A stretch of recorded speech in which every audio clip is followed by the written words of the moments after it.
There's somebody sitting in that chair.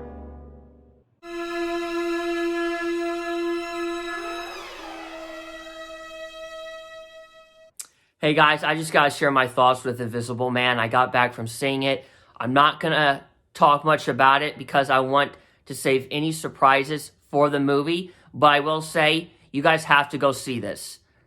This was the best Universal Monsters movie that I have seen in my life. And I've seen a lot. I've seen a lot of the old black and white ones. I've seen Dracula Untold, The Mummy with Tom Cruise. I've seen Van Helsing. You know, a whole bunch of these movies that were trying to reboot the Universal Monsters, but they failed. Wolfman with Benicio del Toro. But this one takes the cake. This one was amazing. I want to just talk spoilers, but I feel like I don't want to because you have to go out and see this movie. It's an absolute 10 out of 10.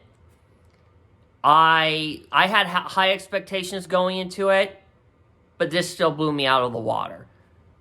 It's probably one of the best movies I have seen in my life. But when I found out that they're trying to start up this modern day franchise again, it got me really excited because I know they tried to start it with Tom Cruise's The Mummy, but that flopped at the box office, even though I personally loved it.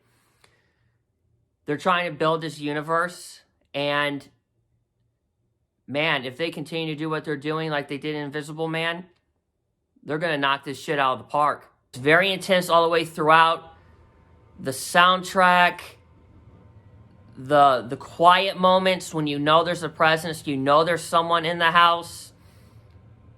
Everything about it was perfect. And the thing I love in the beginning is the opening credits. There's no words, but then the waves go up towards the rock, and then it starts drenching the words, like directed by, produced by, and you start to see the words due to the waves.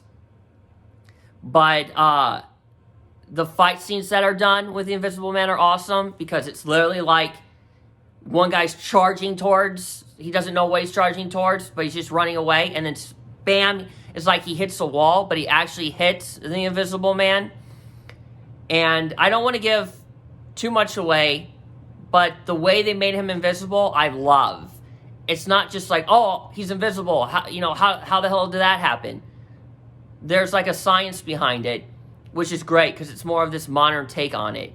I know I've only seen 2 movies so far this year, Birds of Prey, Invisible Man, but Invisible Man is easily number 1. I mean, I'm a huge comic book movie fan, as you guys know from my previous review, but I loved this movie, and I was blown away by how good it was, how good the acting is, even though I had very high expectations for it.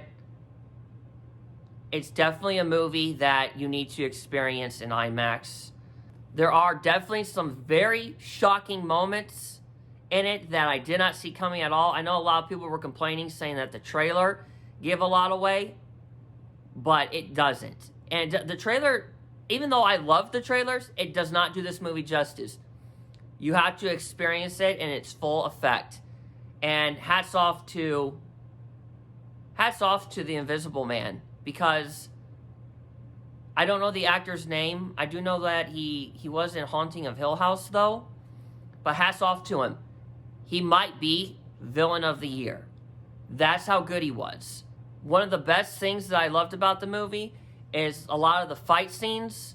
There are times to where, for example, like the wife's being dragged and she's smashing plates onto his head, and you can see the plates being smashed, and just the way it's shot and the way it's done, it's cool. It's very, very cool. But yeah, that's my review on Invisible Man, guys. Like I said, I give it a 10 out of 10.